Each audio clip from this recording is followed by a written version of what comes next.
గౌరవ ముఖ్యమంత్రి శ్రీ రేవంత్ రెడ్డి గారికి, గౌరవ ఉప ముఖ్యమంత్రి మిత్రులు ఆత్మీయులు బట్టి విక్రమార్క గారికి, ఇతర దిగ్గజాలకి, ఆహ్వానితులకు ప్రతి ఒక్కరికి నా హృదయపూర్వక నమస్కారాలు. తెలుగులో మాట్లాడడం కొంచెం చేంజ్ ఉంది కదా మీ చెవులకి. So let me have the privilege in talking our mother tongue. ఇక్కడ మీ అందరికీ అనిపించవచ్చు, ఇక్కడ ఉన్నటువంటి ఆహ్వానితుల్లో చీఫ్ గెస్ట్ ఒక్కొక్కళ్ళు ఒక్కొక్క రంగానికి సంబంధించిన వాళ్ళు, ఫైనాన్స్ రంగానికి సంబంధించిన వాళ్ళు, అలాగే మాజీ గవర్నర్ ఆర్బీఐ సుబ్బారావు గారు, అలాగే ఇతర ఫైనాన్స్ వ్యక్తులు, అలాగే ఆటోమొబైల్ దిగ్గజం మహేందర్ గారు, ఇంతమంది ఉండగా వీళ్ళల్లో చిరంజీవి ఏమిటి సినిమా వాడు అనే భావం మీకు ఉండొచ్చు. మీకు కాదు, నాకే ఉంది. అది నేను ఎంతో ఇక్కడ ఫిట్ అవుతాను అనే నాకే అనిపించచ్చు. కానీ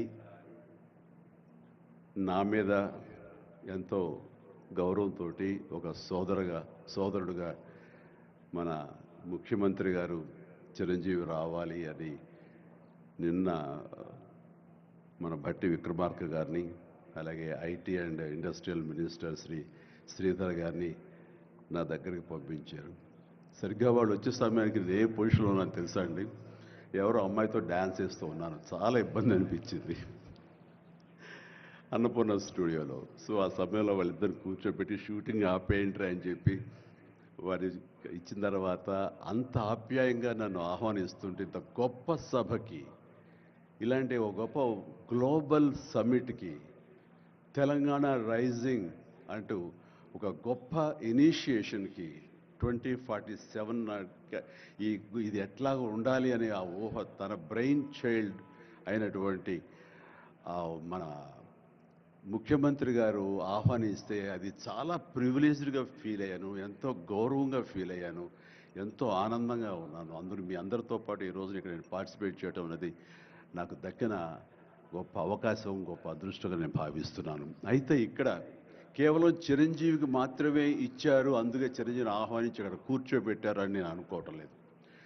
ఇది రేవంత్ రెడ్డి గారికి సినిమా పరిశ్రమ మీద ఉన్నటువంటి గౌరవం, సినిమాల ఇంపాక్ట్ ఈ సొసైటీలో ఎలాగ ఉంటుందో బాగా తెలిసిన వ్యక్తిగా వాళ్ళందరి తరపున ఒక వ్యక్తి ఉండాలి కాబట్టి చిరంజీవిని ఆహ్వానించారని మాత్రమే అనుకుంటున్నాను. ఈరోజు నేను ఒక చిరంజీవిగా రాలేదు, చిత్ర పరిశ్రమ తరపున ఒక ఏజెంట్గా, వాళ్ళ రిప్రజెంటేటివ్గా నేను ఈ రోజున వచ్చాను, ఇక్కడ ఆహ్వానించబడ్డాను.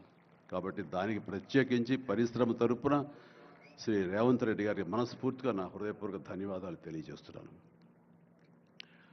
సార్, మీకు గుర్తుంటే మీరు ప్రభుత్వం ఏర్పాటు చేసిన కొత్తల్లో మొదటి వారంలోనే ఎప్పుడో నేను మిమ్మల్ని అభినందించడానికి నేను వచ్చినప్పుడు మీరు నాతో అన్న మొట్టమొదటి మాట, ఈ హైదరాబాద్ని ఫిలిం హబ్గా చేయాలి. అదేదో ఒక తెలుగు ఇండస్ట్రీ వరకో, లేకపోతే సౌత్ ఇండియన్ ఫిలిం ఇండస్ట్రీ వరకో, లేకపోతే